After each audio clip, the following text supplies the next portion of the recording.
So I finally found the TV series Kingdom of Fire that I wanted to watch. And I found a platform that I was able to watch it on that had English subtitles. It's a UAE Saudi production, and it is about the Ottoman Empire during the reign of Selim I.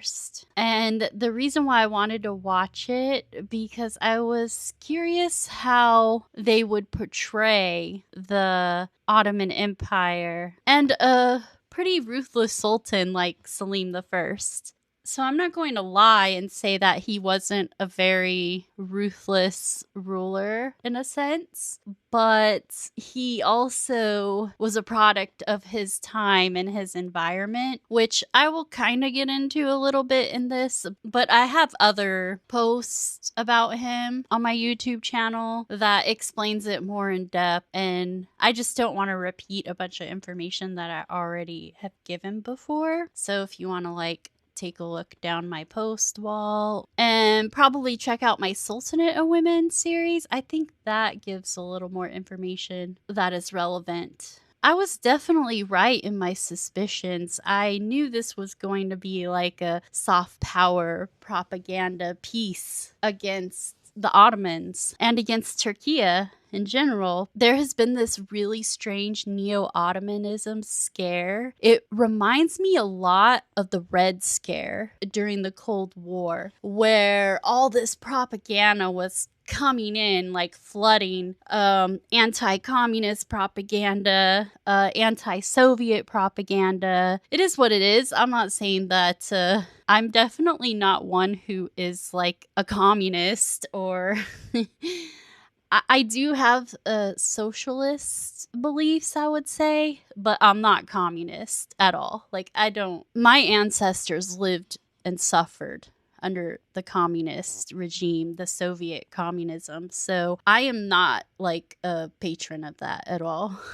But I don't even know if I can call myself a socialist. Honestly, I'm probably more anarchist than anything else, but I do have socialist leanings and beliefs, I guess. But that's just my opinion. Other people have their own political beliefs and such. But that being said, it does remind me of that. It reminds me of that type of propaganda, and now with everything that's going on in West Asia, in Iran, how Israel has been threatening Turkey.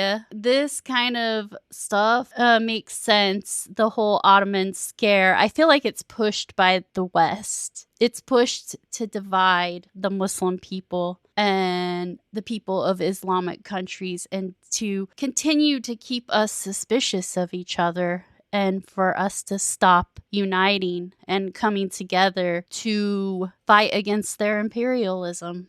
I'll leave it at that before I jump into this deep dive about this TV series. So, in my opinion, they really did go completely overboard with the portrayal of Selim. And honestly, I almost stopped watching it, but for the sake of this deep dive, I kept on pushing forward. Essentially, I was just taking one for the team, okay? I watched it so you guys don't have to because it is really awful. It's ridiculous, actually. As someone who studies history and like Turkic history or like history from my own cultural, I guess, bubble, this was like way off the it was weird. Let's just put it that way. So the funny thing is the real history is already insane enough on its own. They didn't need this ridiculous exaggerations or caricatures of it, I thought. Ottoman history already has succession wars, elite slave armies, brothers trying to overthrow each other, actually brothers trying to kill each other for the throne, religious conflicts, gunpowder revolutions. I mean, the list goes on. Princes governing province while they're barely old enough to grow a beard. I mean, come on. You don't even need to like take liberties. You have a lot of good material already. so I didn't get this. You don't need to invent the extra nonsense. But apparently the writers looked at one of the most politically complicated periods in Islamic history and decided, what if every problem in the empire was caused by Selim personally waking up angry? Sounds like an excellent plan. I mean, come on. So, right off the bat, there was an immediate misrepresentation of Selim. The very first thing this series does is portray Selim like some bloodthirsty villain from birth, or at least from childhood. He appears like some type of Ottoman Darth Vader, already looking one bad day away from executing somebody. I mean, to be fair, he did execute a lot of viziers when he became the sultan. I think I mentioned this before in my post. He executed 8 viziers, and he was only sultan for 7 years. He kind of died young. He was a warrior sultan, so he was constantly in battle. So it makes sense that he lived his life a little bit on the harsh side, I guess. Like he probably didn't take care of his well-being or health, because he was always like out on campaigns, right? I believe he died of like a illness, maybe a cancer or something, but he knew he was gonna die, and so he went on another last campaign because he probably wanted to go out as a warrior. That seems typical of him. It seems believable and logical that he did that. But anyways, he did execute a lot of viziers. However, historically, that narrative that he was like that all the time, it makes very little sense. And from his young age, too, he wouldn't have been like that, because Selim was not the eldest son. And I think in the TV series, they were portraying him as the eldest son, which is totally historically inaccurate. So they're claiming he's the eldest son to make him look even more aggressive, diabolical, that he was like just this evil bully to his little brothers. That wasn't the case. He wasn't the oldest son. He was one of the younger sons. I think he was the 4th out of like, I think it's like 4 out of 6 or something like that. I don't know. Some of his brothers died before he reached adulthood, so it's I would have to go back and like actually like think of all their names and count it out. But he was number 4. I know he was number 4. The strongest claimant early on was actually Ahmed, who was the eldest son, the favorite and politically closest to Bayezid. And then the next brother, the next oldest, the second oldest, I mean, was Korkut. And he was highly educated, intellectually respected, and admired by many of the elites. So he had the 2 eldest brothers were actually favored by the court, by either the Sultan himself or the Sultan's men, like the men of state. So Selim was not actually in that type of position to be even considered a candidate, even, I guess you can say, at least early on, for sure. Selim was a battle-hardened frontier prince. He was a border ghazi. So he was a warrior who patrolled the borders, raided, and basically border ghazi were there to defend the borders, but they were also there to cross the borders and raid and attack too at times, and that way to push people back away from the borders. That was kind of the tactic. So when people started getting too close to the border, they would go and raid them. And then they would just, scatter, like move back further. This was a common tactic in that region. This is what they did to each other.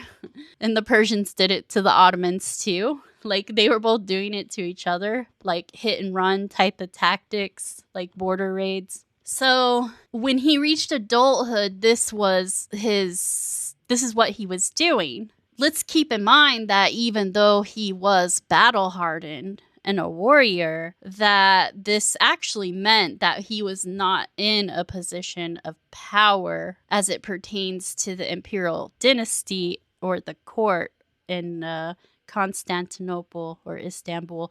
I believe they still called it Constantinople back then. He was actually at a significant disadvantage because First of all, among the Ottomans, being further away from the capital meant you were considered a less serious candidate for the throne in general. The further you were away from the capital, the more or less important you were seen as an actual heir to ascend the throne, because whoever got to the capital first usually ascended the throne. So the Sultan would place his favored sons, as in favored for the succession, closer to the capital. Like he would put them in provinces near the capital so they could get there first. Obviously, Selim was not one of those because he was like on the outskirts, like the furthest reaches of the empire in that side. So his province was in Trabzon, which is borders Georgia and Persia. So yeah, he was like way out there. Also, Selim was actually more like his grandfather than his father. Expansionist, impatient, and probably exhausting to some degree. His father was kind of a peaceful, like non-confrontational guy. So somebody with a personality like Selim probably irritated him a lot, I can imagine.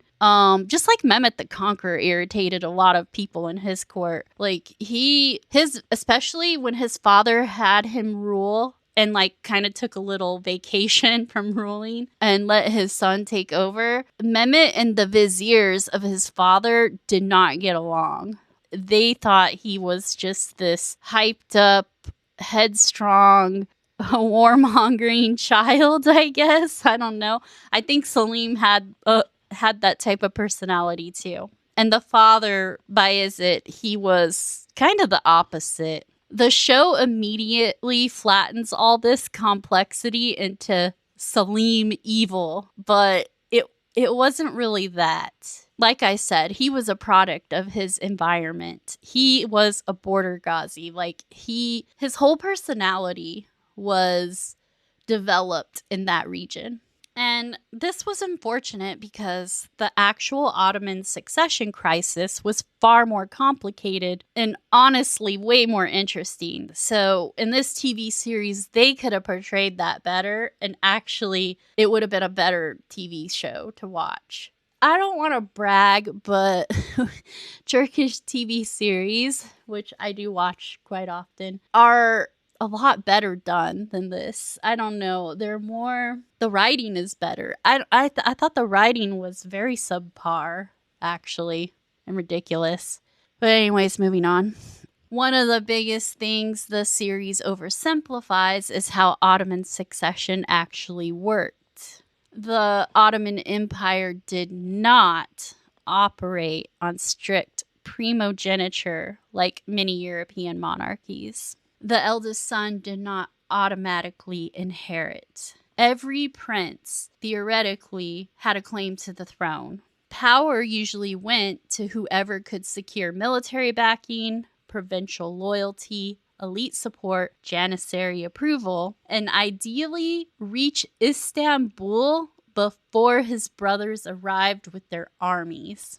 And actually, this is just a more diplomatic way of saying, may the best warlord win. And yes, it was a horrifying system. It was brutal and ruthless, but it also produced extremely capable rulers because Ottoman princes grew up governing provinces, managing armies, handling rebellions, especially Selim. Now, his brothers may not have that much because they were close to the capital. There was no real rebellions there unless their father sent them to put down a rebellion. But Selim was living on the border. He dealt with rebellions all the time, or attacks or raids or whatever. And they also survived brutal political competition from childhood onward. So their whole upbringing and their lives were preparing them for their ascension to the throne. And we can't ignore the fact that Islam itself played a key role in this because from the Ottoman perspective, they believed that the strongest prince, the most competent, the most astute, or politically apt prince would ascend the throne because he had the love of the people, the love of the military, and it was God's will that this prince ascended the throne and not any other. It was like destiny. So they left it up to destiny, essentially. This series completely ignores this context and instead portrays Selim's rise like he suddenly woke up one morning and decided, "Bwahaha, I shall commit villainy today," which is like which is like stupid. In reality, Anatolia was unstable. The Safavid threat was rapidly growing. Provincial military elites wanted stronger leadership, and Selim's reputation as a hardened border Ghazi mattered enormously. So while Selim's older brother may have had the backing of like the court pashas and like the statesmen in the capital, Selim had the backing of the military. They all respected and loved him. And he had the backing of the rulers of the Beyliks because he was always coming to their aid to when they were getting attacked on the borders. So he had their support. And apparently their support trumped the dudes in the palace with the tall hats. So he actually did not rise in a political vacuum like this TV show depicts. The foreign Turkish invader representation. Really? Now let's discuss one of the most bizarre parts of the series. The show frames the Ottoman conquest of the Levant almost like foreign barbaric Turks invading the Arab Islamic world. I'm sorry, but what? The Turks had already existed in West Asia for centuries by this point. They existed long before the Ottomans. Turkish dynasties like the Seljuks, the Zingids, had ruled over many Arab populations for generations already. And the funniest part is most of the Mamluks themselves were Turkic or Circassian military elites. They weren't even Arab. So historically, it was merely Turks conquering Turks, not Turks conquering Arabs like the TV show seems to suggest. The Ottomans absolutely did not see themselves as anti-Arab or anti-Islamic conquerors. This is crazy, ridiculous slander. I don't know where that's coming from. It was quite the opposite. They saw themselves as defenders of Sunni Islam and legitimate Ghazi rulers. So yes, Selim absolutely viewed the Safavid conflict through a Sunni imperial lens, but religion and political legitimacy were deeply entwined in all pre-modern Islamic empires. He was not uniquely, quote unquote, weaponizing religion. Literally everybody was doing that. Europe was doing it. Persia was doing it. The Mamluks were doing it. Everyone was doing it. Humans have always found creative ways to mix theology and politics together and then start wars about it. Very efficient species we are. The Mamluks as innocent freedom fighters. Interesting. Now, let me go on a tangent about the Mamluks because this part especially irritated me. This series tries extremely hard to portray the Mamluks as noble freedom fighters tragically crushed by evil Ottomans. Except historically, the Mamluk Sultanate by this period was politically unstable, deeply factionalized, corruption-ridden, economically screwed up and weak, and militarily outdated. Meanwhile, the Ottomans had already heavily integrated gunpowder warfare and artillery into their military structure. This show portrays Ottoman firepower like some kind of dishonorable cheating tactic. You know, the thing every successful empire eventually has to do if they want to survive. I am sorry, but surviving the 16th century by adapting militarily is not villainy. So, when other nations struggle today to advance their economies and militaries, this isn't terrorism. It's defense and deterrent strategy. Anyway, the Ottomans adapted faster, the Mamluks didn't, and history punished them for it. Harsh? Yes, but history is not a Disney movie. And another thing conveniently ignored, some Mamluks actually defected and allied with Selim against their own corrupt leadership. Because real history is messy and complicated and does not fit neatly into modern nationalist television narratives. Alright, I almost called it quits after seeing the Janissary portrayal. The Janissaries are honestly where I probably mentally checked out. The show portrays them as savage,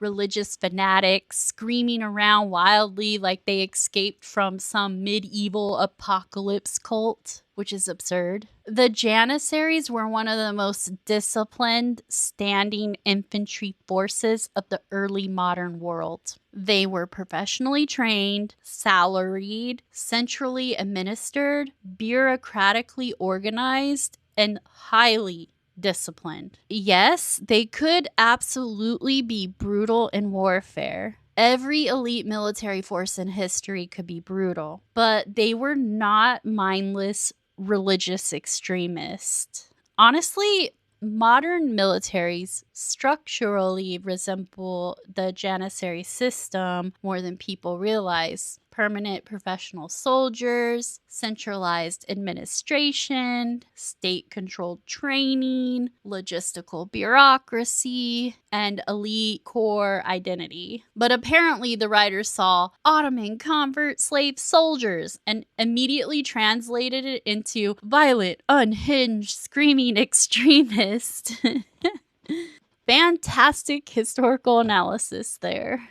As someone who writes Janissary characters myself, especially Circassian ones, like in my current novel, this part genuinely irritated me because these men were enormously important historical figures, not the fantasy villains disgracefully extracted from Crusader propaganda. Because this is pushed by a Muslim nation makes it all the worse to me. It's like, what are we even doing here? Why? Why are you doing that? Anyway, the harem in this TV series was peak orientalism. I saw the Western influence all over this part of the TV series, and it was gross and disgusting. And oh boy, was this one painful. Especially because it was done by another Muslim culture who also has imperial harems to this day. I mean, maybe they are projecting because this is how they actually treat women in their harems. I don't know. But they really missed the mark hard when it comes to Ottoman harems. So this series leans hard into lustful sultans, hypersexual concubines, endless seduction, and manipulative women plotting constantly in bathtubs for 37 hours. Like, what?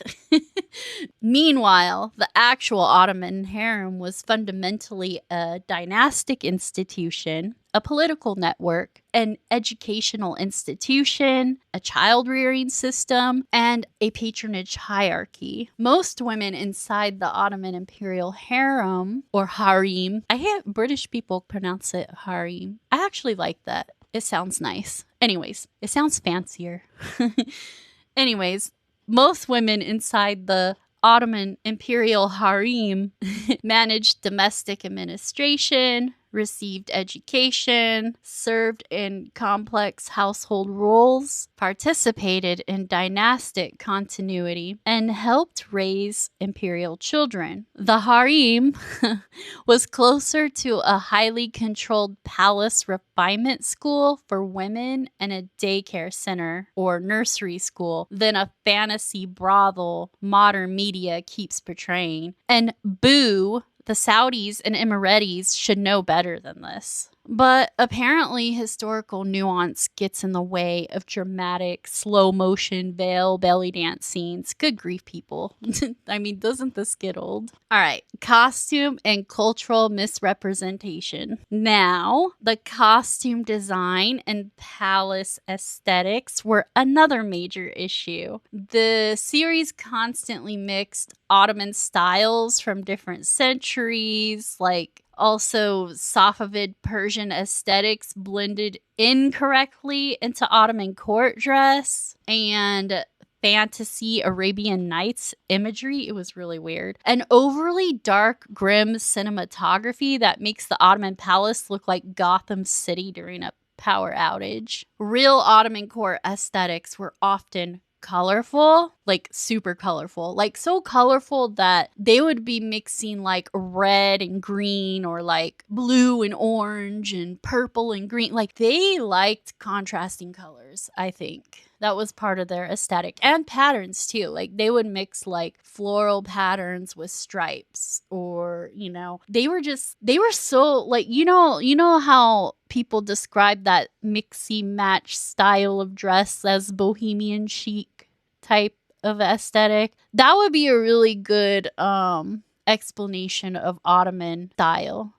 And that style actually transferred over to some of the African countries too, because the Ottomans kind of brought it there when they took, like, for example, when they took Algiers and some other parts of North Africa from the Spaniards, they kind of brought this aesthetic there. So you see this kind of stuff in Morocco too. I lived there for a little bit and I saw very similar styles. They even call them the Turkish bathhouse in Morocco, the hammams, But anyways, I'm starting to get off subject here. The costumes also were heavily influenced by Persian artistic traditions, but the way they did it wasn't really correct, if that makes sense. They are our neighbors, so of course there is a cultural diffusion taking place, but their style was still looking different from the Persian style.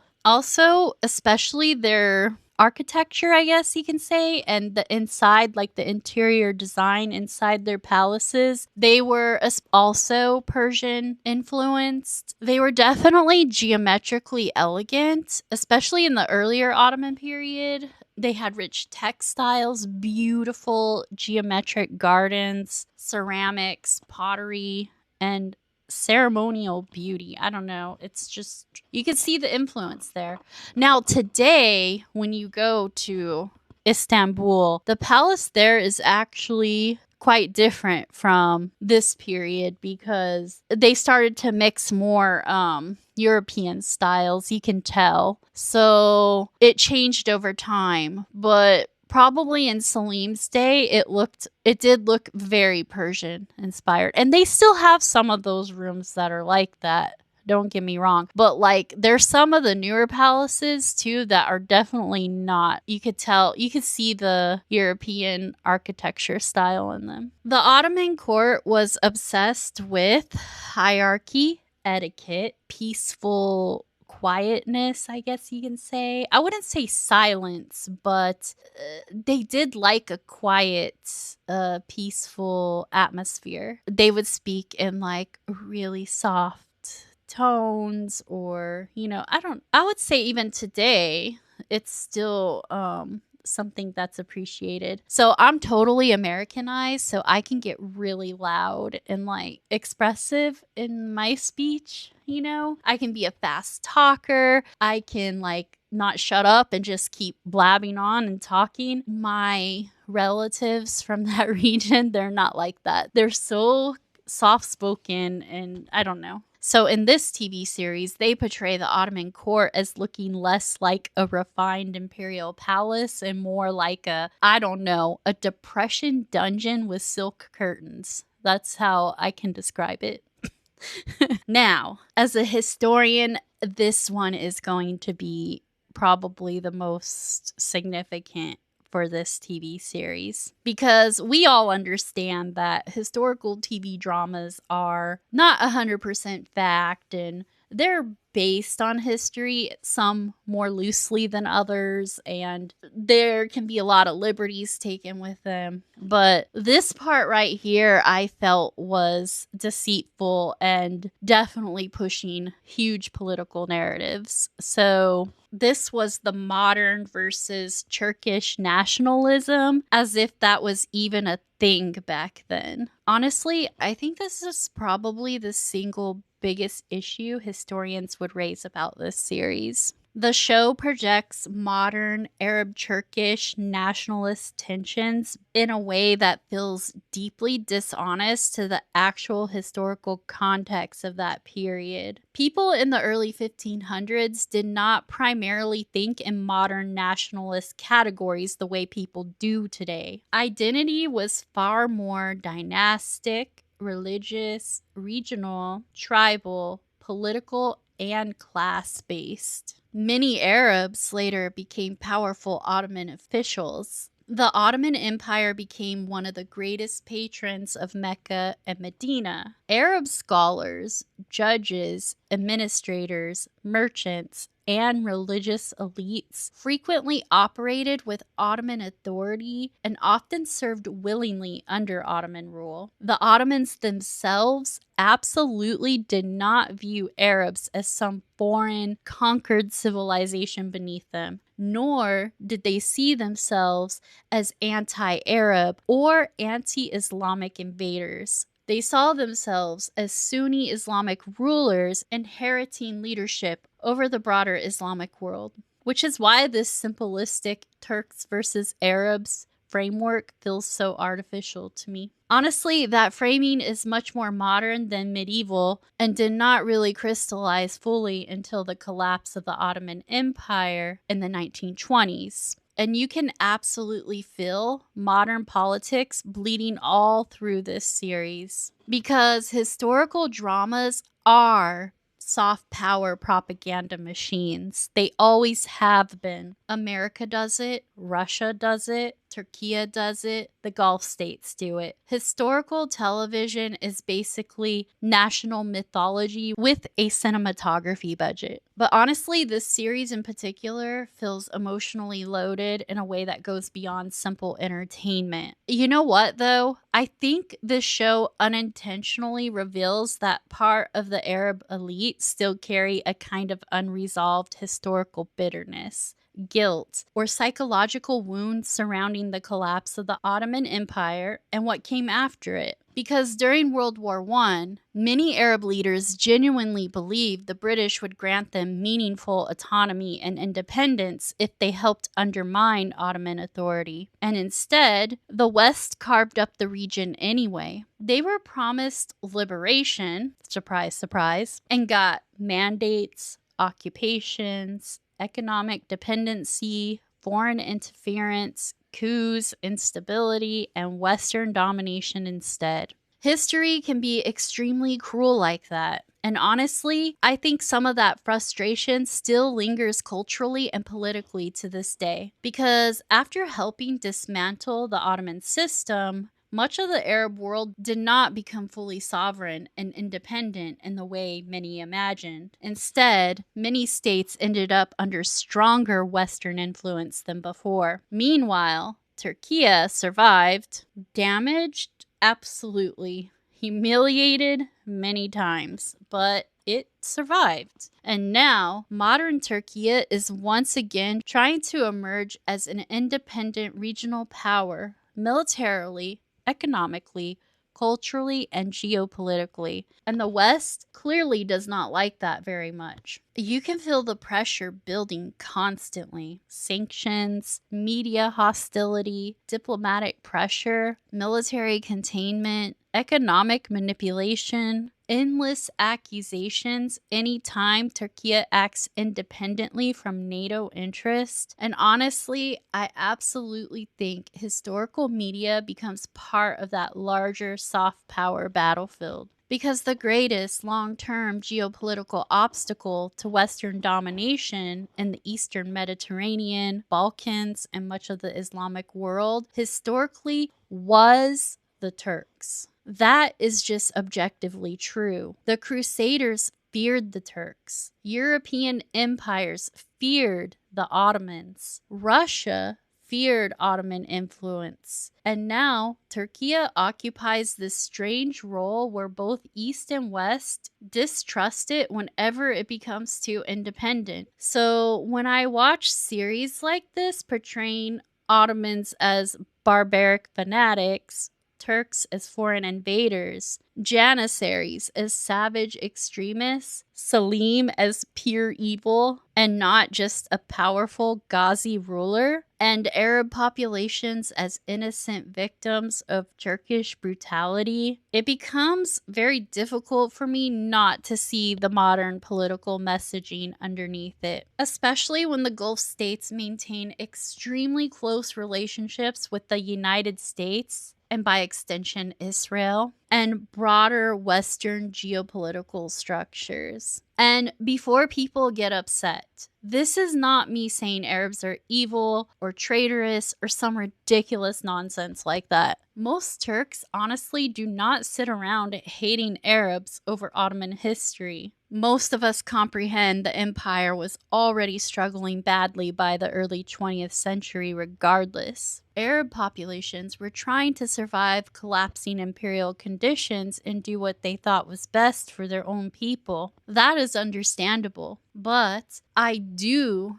think some modern historical dramas are attempting to psychologically rewrite the Ottoman past into Turkish colonial oppression in a way that feels deeply modern and politically motivated, which is kind of ironic because Turkish historical dramas generally do not portray Arabs this way at all. Even highly nationalistic Turkish series often portray historical Arab figures with dignity and reverence. A good example is the portrayal of Ibn Arabi in Resurrection Ertugrul. Turkish series usually reserve their most cartoonishly evil portrayals for crusaders instead, which honestly is probably Turkey's own form of historical revenge media after centuries of Western depictions of Turks as barbaric invaders lurking outside Vienna every 5 minutes. Again, soft power propaganda. Everybody does it. But what makes Kingdom of Fire frustrating is not simply bias. It is how aggressively modern politics are being projected backward into a historical world that was far more complicated than Turks bad. It's like the Western voice is speaking through them. Real Ottoman history was messy, complicated, violent, multicultural, imperial, religious, political, which ironically makes it far more interesting than propaganda ever could. To be fair, there is one thing the show captures reasonably well. For many people in Cairo and Syria, the Ottoman conquest genuinely did feel like the end of an era, the collapse of familiar institutions, the loss of political independence, and the destruction of a known political world. That emotional trauma was real. And honestly, that complexity is where the series could have become something genuinely brilliant. Sadly, I feel like an opportunity was missed here. Thanks for listening.